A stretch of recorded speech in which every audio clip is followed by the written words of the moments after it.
The Brain Cell 2013 reveals innovative tactics that'll help marketers draw in customers by using the powers of neuroscience. These blinks explore strategies of psychological marketing, body language, and sensory allure that every retailer should know, and that every customer should know how to avoid. What's in it for me? Learn how retailers use your brain to sell their products. Most of us know that the world of marketing and advertising is a dark and sinister place. We understand that dirty tricks and tactics are constantly being employed to get us to buy as much as we possibly can. But do we know precisely what these strategies are? These blinks will give you a clear picture of how retailers use the latest neuroscience research to make you shop until you drop. In these blinks, you'll learn the difference between going shopping and doing shopping, why no clerk should ever cross their legs, and why using your dog's name as your password is just asking for trouble. There are two ways of shopping: going shopping and doing shopping. Shopping. It's a pretty simple task, right? You need something, you have the money for it, you buy it. Yet for decades, psychologists, neuroscientists, and behavioral analysts have all studied the way we shop, and they've all drawn the same conclusion: it's not as simple as we think it is. For starters, did you know that there are two types of shopper? Those who go shopping and those who do shopping. What kind are you? Some of us go shopping. We do it to have fun, to experience brands, service, and entertainment. We welcome shopping as a chance not just to gain new possessions, but to enjoy a break from the daily grind amid the bustling crowd. Going shopping is, in general, highly pleasurable and not at all something we need to do. On the other hand, there are those who do shopping and regard it as a chore. If someone tells you they've got to do the shopping, you know that they'll be buying things they absolutely need, but don't necessarily want. They may even treat the experience as a necessary evil to be done as quickly and efficiently as possible. They certainly don't enjoy the experience. When you do the shopping, you're like a one-person SWAT team rescuing a hostage. You rush in, grab the hostage, or, in this case, the milk, toilet paper, and cat food, and get out ASAP. Conversely, those who go shopping linger in the store and admire the products, and are therefore naturally beloved of advertisers, manufacturers, and retailers. These are the people you should attract to your brand. How? The next blinks reveal all. Make your product a want need with scarcity and clever marketing. Ever seen a new pair of sneakers and thought, I have to have them? You desire them so much that you can't keep them out of your mind over the next few days, and you're constantly struggling with the urge to buy. In such situations, the thing you want, the sneakers, has turned into something you need, or, as we say in advertising speak, the product has become a want need. One way you can elevate your product to the want need stage is by restricting its supply.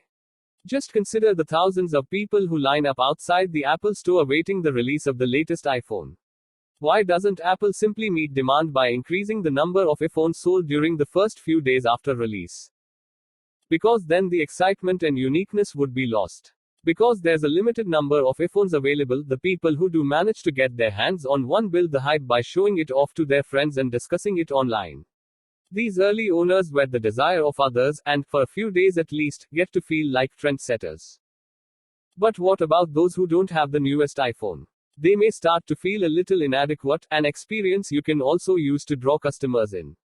How? By making them feel they won't quite fit into their environment until they purchase your product.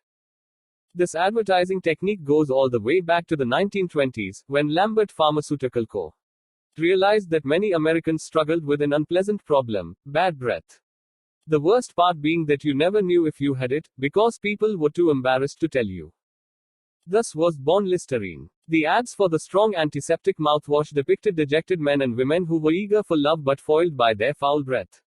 Listerine cashed in on customers' anxieties regarding love and acceptance, and the company's revenues increased from $115,000 to over $8 million over the course of 7 years.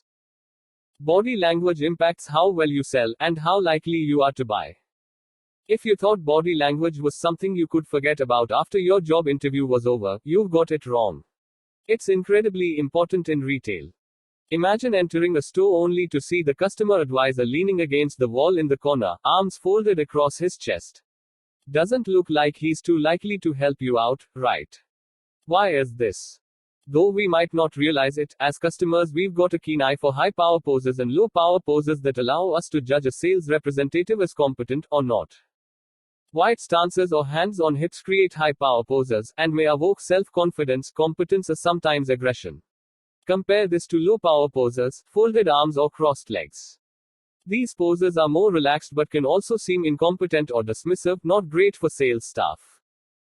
It's clear that posture can significantly impact your decisions as a customer, but would you have guessed that the way you're made to bend your arms in stores can change your buying choices, too? Over our lifetimes, we learn to associate bending our arms, or arm flexion, with a desire to acquire, while arm extension is linked with rejection. Think about how you'd welcome your best friend by flexing your arm to hug him. Or what about when someone you don't like comes too close, you'd extend your arm to push her away. Because of this, companies should place products on lower shelves so customers don't have to reach out their arms to grab what they want. Arm extension just feels counterintuitive in this context. Even supplying shopping baskets instead of trolleys, which make people bend their arms rather than extend them, can encourage customers to pick up more items from the shelves. Tempt customers with sounds and smells. The nutty aroma of freshly popped popcorn, the boom of an epic orchestra, we associate these sensory experiences with a night at the cinema. Such is the power of sound and smell, two things of which marketers should be highly aware. Music affects our mood, and, in turn, our buying behavior. Many retailers use this fact to their advantage. If a company wants us to spend lots of time shopping in their store, they'll play slow tempo music, and we unconsciously respond by moving slowly. One department store tried playing slower tunes and found their daily sales increased by 38%. Even the genre of music can affect our buying choices. For example, when a wine store played classical music, they found that their customers did not buy more, but bought more expensive varieties.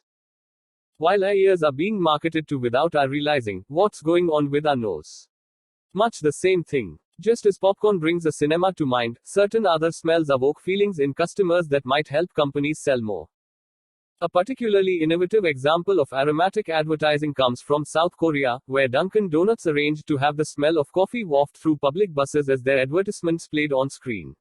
This made people aware that they were selling coffee, not just donuts.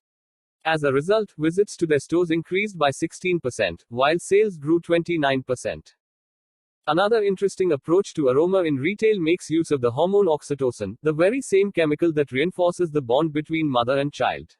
Some companies may use it to generate trust in customers that inhale it. Casino owners, for example, would be all for it. By now, we've seen several ways that companies can encourage customers to be better shoppers. But what if you're a customer, and you want to avoid falling into these same traps? Then read on. Defend yourself against marketers' tricks by disrupting your thoughts. What can we do in the face of underhanded retailer tactics? Are we powerless, or can we fight back? We can. Here's how. First, eliminate impulse shopping. You're most at risk at times when you're unhappy or on vacation. The numbers back this up. Around £24 billion are earned by retailers in the US and UK because of impulse purchases every year. If you feel blue and want to go shopping to cheer yourself up, think twice. Do you really need what you want to buy? Your sinking bank balance won't improve your mood. The same goes for vacations. Though you might be feeling incredibly happy and excited to be away, it doesn't mean you have to buy all 5 of those souvenir shirts. But if you have trouble merely remembering to think twice, don't despair. There's a technique that may help. The trick is to bring a fantastical image to mind. Such a thought can stop impulse shopping and free you from obsessive habits. How? Well, our conscious mind can only hold one major idea at a time. By giving your brain something crazy and vivid to imagine, you'll prevent it from dwelling on anything else, even your current purchase options. Though this distraction can only last a few seconds, it is enough for you to step back from the brink of buying and reconsider. Psychologists often recommend imagining a pink elephant diving into a bowl of blue custard. Give it a go next time you're on the verge of buying your 100th pair of sneakers. You'll find it easier to put them down and walk out of the store. But what if you aren't shopping in a store, but are online instead? It's a whole different game of risks. Read on to find out how to guard yourself against them in the final blink. Shopping online is dangerous, so be sure to take precautions. Online shopping, it's one of the most popular, yet most dangerous ways to buy today. Any careless click can bring us straight into the traps of thieves, frauds, scammers, or worse. Want to stay safe on the web? Then follow this advice. Use complex passwords and change them regularly. Yes, it's a lesson you've heard before. But how many of you are still using your first dog's name or your mother's maiden name in your passwords? This simply won't cut it. Even the name of your favorite band isn't a good choice. All it takes is a simple scan of your social media profile for hackers to uncover those crucial little details about you. A password that is abstract, combines letters and numbers, and is regularly updated will protect you a bit more against the less scrupulous users of the web. It's vital to remain aware of hazards on the internet, especially if you have kids. Children today are at risk of exposure to very violent pornography or of being groomed by pedophiles pretending to be children on social networks. This doesn't necessarily mean you should deny your children access to computers, phones, and other digital devices. They've got to know how to use them for life in the 21st century. Instead, help them to learn responsible online behavior and monitor their access. This way, you'll encourage positive internet practices in their future, and you may even learn some new tricks yourself. Final summary. The key message in this book. A scientific approach to marketing, from calculated psychological tactics to increase demand to drawing in your customers with sensory experiences, can take your sales to the next level. As a customer, you'll have to watch your back, whether shopping in a store or online. Actionable advice. Get creative with those passwords. Next time you change the password of your email account, think of some unusual ones, such as a long sentence including numbers and punctuation marks. Suggested further reading: Why We Buy by Paco Underhill. Why We Buy draws on observations of real shoppers' behavior to understand the way people make purchases. It presents advice on how to design and tweak stores to optimize the shopping experience for customers, and thereby increase sales. Got feedback? We'd sure love to hear what you think about our content. Just drop a comment and share your thoughts. About the author. Dr. David Lewis, the father of neuromarketing, is the foremost psychologist to apply the findings of neuroscience to the buying brain. As co-founder and director of research at MindLab International, he has worked with Fortune 500 companies and authored multiple best-selling books, including The Soul of the New Consumer, Authenticity, What We Buy and Why in the New Economy.